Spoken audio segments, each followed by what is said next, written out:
रिया भक्ति पवित्र कहानियाँ।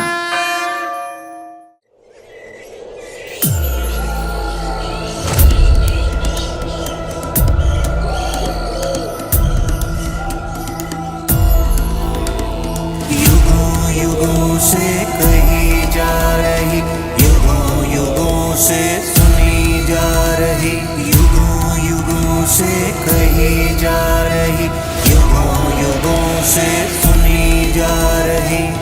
ये कथाएं जिनमें है ज्ञान तत्व विशाल, कभी न भूलेगा संसार।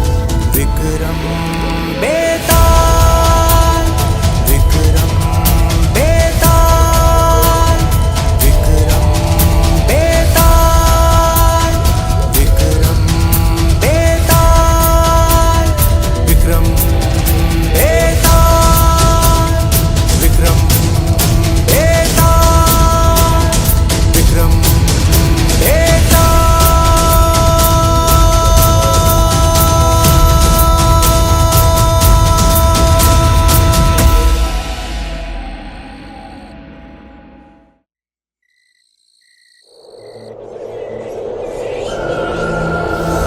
विक्रम बेताल, विक्रम बेताल, विक्रम बेताल।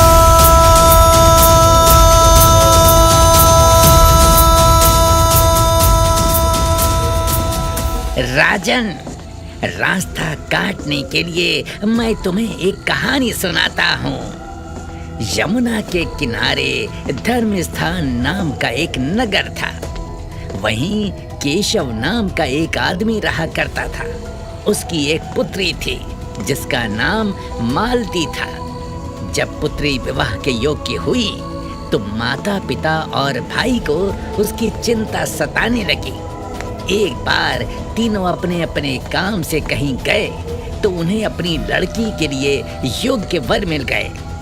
तीनों ने अपने अपने चुने हुए वरों को ये वचन दे दिया कि वो मालती का विवाह उसके साथ ही करेंगे, जबकि तीनों आपस में इस बात से अनजान थे कि वो तीनों लड़कों को अपनी बेटी के विवाह के लिए आमंत्रित कर रहे हैं। ये क्या कह रही हो तुम? अरे मैंने तो मालती के लिए एक बहुत ही होनहार नौजवान पसंद कर लिया है। मैंने भी ऐसा ही किया है। वो योग्य वर बस आने ही वाला है। माँ, पिताजी, ये आप दोनों ने क्या किया? मैंने स्वयं अपनी बहन के लिए किसी को वचन दे दिया है। अब क्या होगा? अरे वचन तो मैंने भी दिया है, लेकिन अब हम तीनों अपने अपने वचन का पालन कैसे कर पाएंगे? हमें वचन देने से पहले एक दूसरे से बात कर लेनी चाहिए थी। हाँ पिताजी, लेकिन अब कुछ नहीं हो सकता। अब हम कैसे मालती के लिए उसके वर का चयन करेंगे? एक काम करते हैं, इसका निर्णय मालती पर ही छोड़ देते हैं। जो मालती कहेगी वो हमें स्वीकार होगा। हाँ, ये ठीक रहेगा। इसके अलावा हमारे पास दूसरा कोई रास्ता भी तो नहीं है।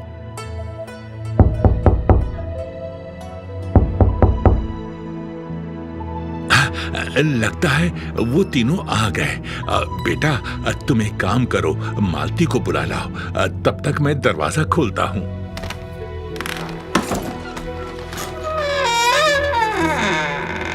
पिताजी, पिताजी, पिताजी, गजब हो गया।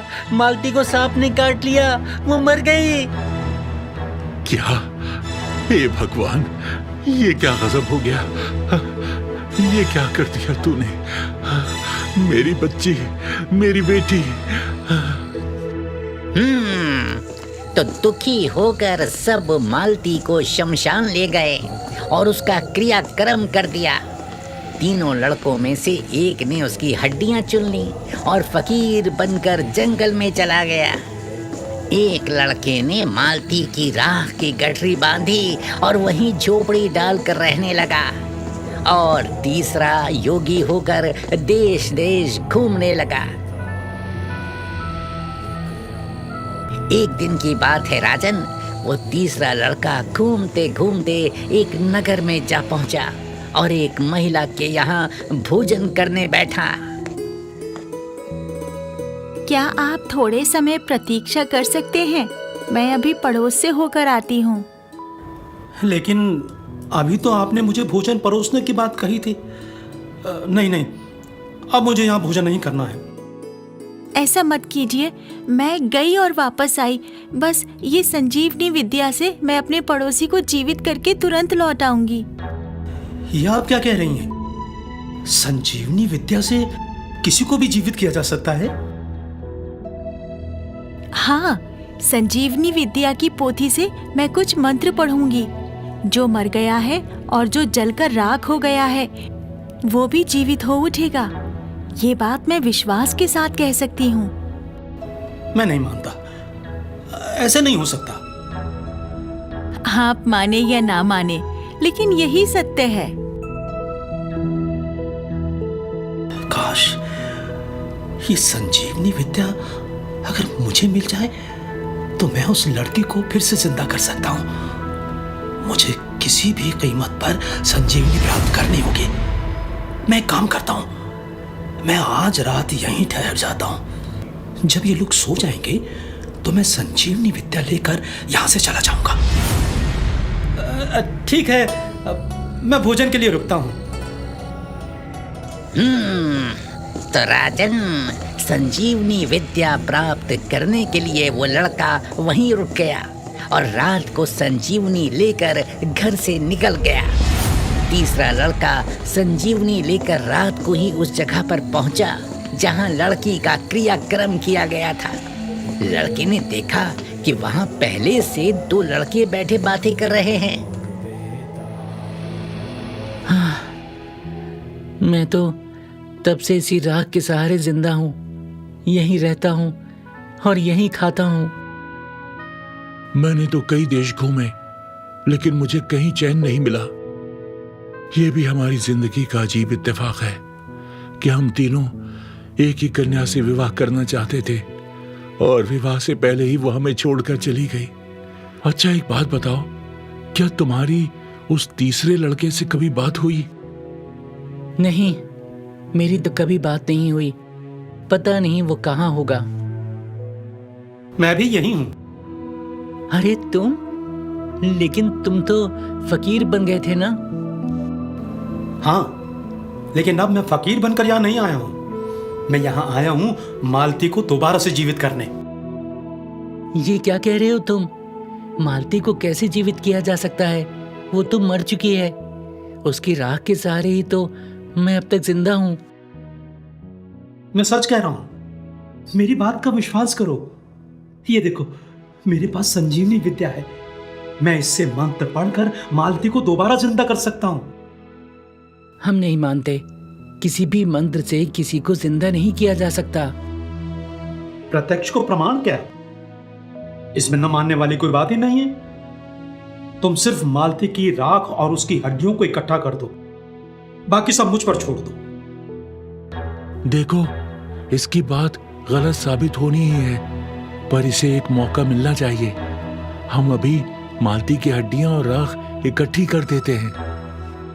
बस मैं तुम दोनों से यही चाहता था।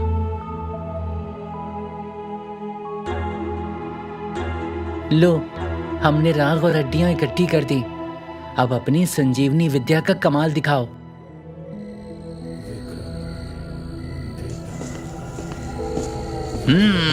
तो राजन, तीसरे लड़के ने जैसे ही मंत्र पढ़ा, वो लड़की जीवित हो उठी।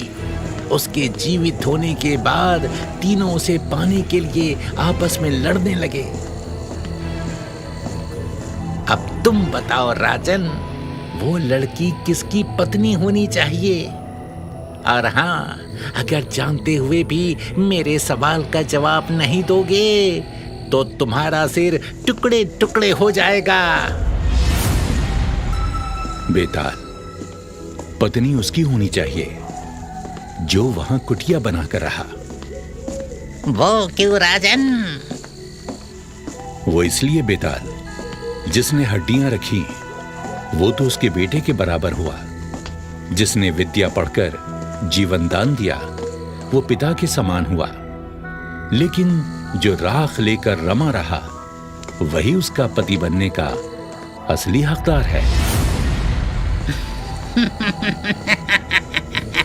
बिल्कुल ठीक राजन, बिल्कुल ठीक कहा तुमने। लेकिन तुम बोले और मैं चला। मैं उड़ा।